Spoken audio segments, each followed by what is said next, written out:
ଜୟ ଜଗନ୍ନାଥ ସାଙ୍ଗମାନେ, ଆଶା କରୁଛି ସମସ୍ତେ ଭଲରେ ଥିବେ।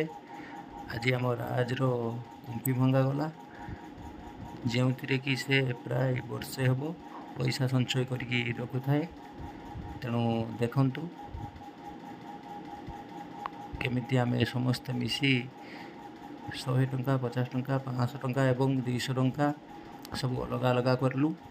ତାପରେ ଆମେ ତାକୁ ହିସାବ କରିବୁ କେତେ ପଇସା ରହିଲା।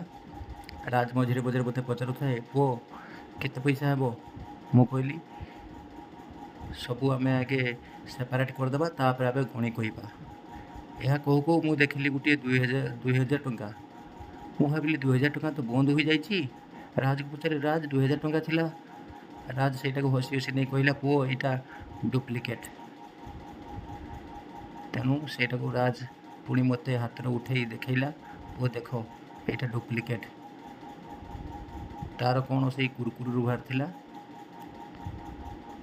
ତେଣୁ ନେକ୍ସଟ ଭିଡ଼ିଓରେ ମୁଁ ଆପଣମାନଙ୍କୁ ଜଣାଇବି ଏଥିରେ ଟୋଟାଲ୍ କେତେ ଟଙ୍କା ବାହାରିଲା।